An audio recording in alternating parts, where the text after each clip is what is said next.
श्री रामकृष्ण वचनामृत पाठ। आज के इस संदर्भ में ज्ञान योग, वेदांत विचार और ब्रह्म ज्ञान, इस विषय पर आज का प्रसंग है। इसके संदर्भ में जब बुद्ध को ब्रह्म ज्ञान प्राप्त हुआ तो उनसे पूछा गया था कि तुमने क्या पाया। तो उन्होंने कहा था कि मैंने पाया कुछ भी नहीं, मैंने क्रोध खोया, तृष्णा खोई और ईर्ष्या खोई, ये सब मैंने खोए हैं। और इस प्रकार बिल्कुल निर्विचार रूप में मैंने इस स्थिति को पाया है।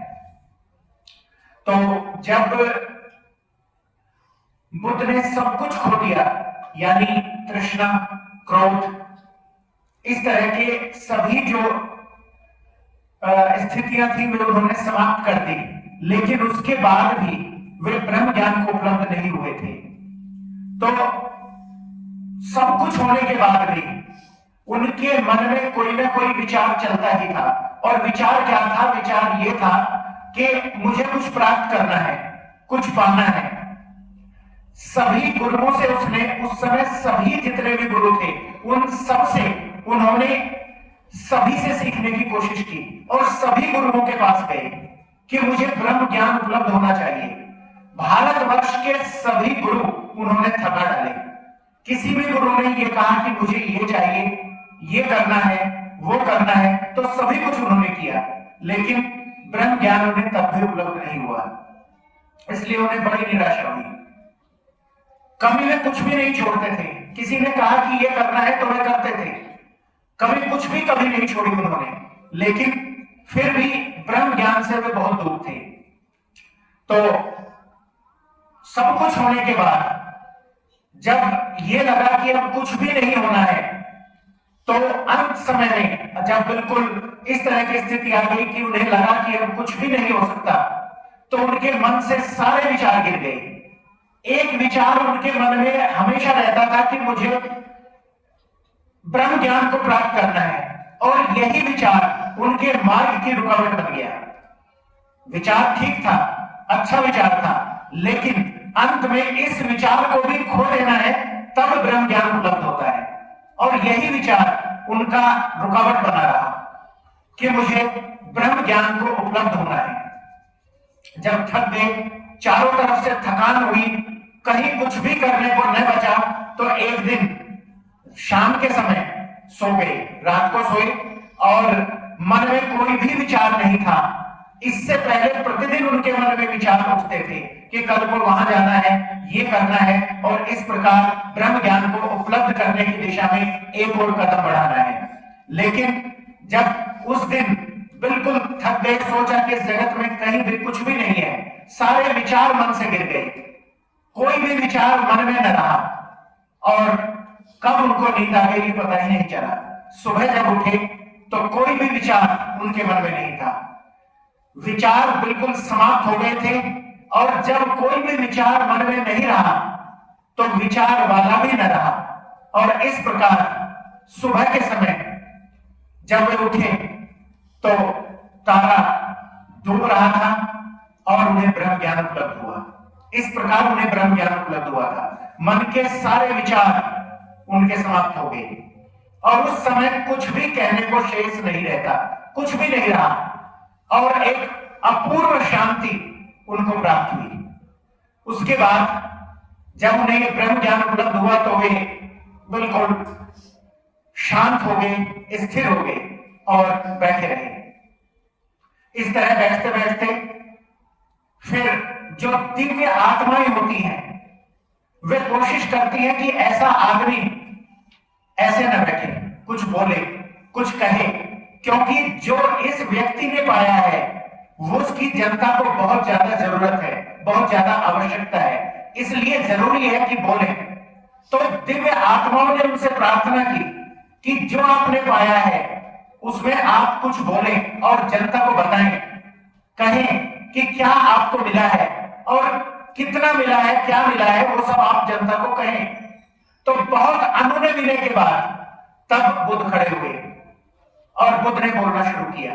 ये उनकी करुणा है कि उसके बाद उन्होंने जनता को अपने उपदेश दिए और लगभग 40 वर्षों तक फिर वे निरंतर बोले और जो उन्होंने प्राप्त किया था उसके बारे में निरंतर जनता को बताया। लेकिन इन स्थितियों के लिए जब विचार भी नहीं रहता और विचार वाला भी नहीं रहता तो इन्हें दोबारा ऐसी निर्विकल्प समाधि उत्पन्न होने के बाद दोबारा इन्हें अवतरित होना पड़ता है और दोबारा अवतरित होकर ये बातें बतानी पड़ती हैं। तो किसी न किसी एक स्थिति से इन सभी को जोड़ना होता है। जैसे मान लीजिए रामकृष्ण परमहंस कहा करते थे कि उनकी जब ब्रह्म ज्ञान उपलब्ध होता है तो ऐसे हो जाता है जैसे कोई नौका है और उसकी एक रस्सी से वो बंधी हुई है और वो रस्सी भी उसकी छोड़ दी जाए, वो भी काट दी जाए तो नौका अनंत यात्रा पर निकल जाती है और वो जो उसकी अनंत यात्रा है वही स्थिति ब्रह्म ज्ञान है।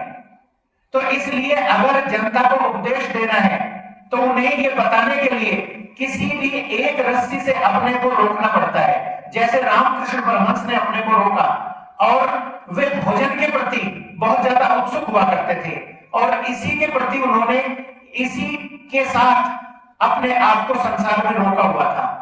इसलिए जब भी भोजन से उनकी विरक्ति हुई तो उन्होंने संसार को छोड़ दिया। उसके बाद उन्हें कोई भी जरूरत नहीं रही और ये संसार छोड़कर वे महासमाधि में लीन हो गए। तो इसलिए किसी न किसी स्थिति से अपने आप को रोकने के लिए किसी एक ऐसी स्थिति से ये लोग अपने को बांधकर रखते हैं और इस प्रकार जो ब्रह्म ज्ञान है, ब्रह्म ज्ञान उपलब्ध होने के बाद अपने आप को इसी तरीके से उन्हें रोकना पड़ता है। जैसे मान लीजिए रामकृष्ण परमहंस एक उदाहरण दिया करते थे कि नमक का पुतला, एक नमक का पुतला है और वो समुद्र की गहराई नापने के लिए समुद्र में गया। जब वो समुद्र की गहराई नापने के लिए समुद्र में जाएगा तो वो वापस ये नहीं बता सकता कि समुद्र की गहराई कितनी है। क्यों? क्योंकि वो समुद्र के पानी में घुल जाएगा। उसके बाद न तो बताने वाला रहेगा और न कोई बताएगा। तो इसलिए ऐसी स्थिति होती है, तो इसलिए बताने वाला भी नहीं रहता। तो उस समय अपने आप को अगर बताना है तो थोड़ा अवतरित होना पड़ता है और उसके बाद वे सारी बातें कही जाती हैं जो कहनी चाहिए। तो वेदांत विचार, ब्रह्म ज्ञान और ज्ञान योग, इस प्रसंग पर आज का जो टॉपिक है वो इस प्रसंग पर है। तो अब रामकृष्ण वचनामृत से विद्यासागर बड़े विद्वान हैं। जब संस्कृत कॉलेज में पढ़ते थे तब अपनी श्रेणी के सबसे अच्छे छात्र थे। हर एक परीक्षा में प्रथम होते और स्वर्ण पदक आदि अथवा छात्रवृत्तियां पाते थे। होते होते वे संस्कृत कॉलेज के प्रधान अध्यापक तक हुए थे। संस्कृत व्याकरण तथा काव्य में उन्होंने विशेष ज्ञान प्राप्त किया। स्वयं के प्रयत्न से अंग्रेजी सीखी थी। विद्यासागर किसी को धर्म शिक्षा नहीं देते थे, वे दर्शन आदि ग्रंथ पढ़ चुके थे। मास्टर महाशय ने एक दिन उनसे पूछा, आपको हिंदू दर्शन कैसे लगते हैं? उन्होंने जवाब दिया, मुझे यही मालूम होता है कि वे जो चीज समझाने गए उसे समझा न सके। वे हिंदुओं की भांति श्राद्धादि सब धर्मानुष्ठान करते थे, गले में जनेऊ धारण करते थे, अपनी भाषा में जो पत्र लिखते थे उनमें सबसे पहले श्री श्री हरि शरणम यह ईश्वर वंदनात्मक वाक्य लिखते थे। मास्टर ने और एक दिन उनको ईश्वर के विषय में यह कहते सुना, ईश्वर को कोई जान तो सकता नहीं, फिर करना क्या चाहिए? मेरी समझ में हम लोगों को ऐसा होना चाहिए कि यदि सब कोई वैसे हो तो यह पृथ्वी स्वर्ग बन जाए। हर एक को ऐसी चेष्टा करनी चाहिए कि जिससे जगत का भला हो। विद्या और अविद्या की चर्चा करते हुए श्री रामकृष्ण ब्रह्म ज्ञान की बात कह रहे हैं। विद्यासागर बड़े पंडित हैं, शायद षड दर्शन पढ़कर उन्होंने देखा है कि ईश्वर के विषय में कुछ भी जानना संभव नहीं। श्री रामकृष्ण ने कहा, ब्रह्म विद्या और अविद्या दोनों के परे है, वह मायातीत है। इस जगत में विद्या माया और अविद्या माया दोनों हैं। ज्ञान भक्ति भी है और साथ ही कामिनी कांचन भी है, सत्य भी है और असत्य भी है, भला भी है और बुरा भी है, परंतु ब्रह्म निर्लिप्त है। भला बुरा जीवों के लिए है, सत्य असत्य जीवों के लिए है। वह ब्रह्म को स्पर्श नहीं कर सकता। जैसे दीप के सामने कोई भागवत पढ़ रहा है और कोई जाल रच रहा है, पर दीप निर्लिप्त है। सूर्य शिष्ट पर भी प्रकाश डालता है और दुष्ट पर भी। यदि कहो कि दुख, पाप, अशांति ये सब फिर क्या है, तो उसका जवाब यह है कि वे सब जीवों के लिए है। ब्रह्म निर्लिप्त है। सांप में विष है, औरों को डसने से वे मर जाते हैं, पर सांप को उससे कोई हानि नहीं होती। ब्रह्म क्या है सो मुंह से नहीं कहा जा सकता। सभी चीजें झूठी हो गई हैं।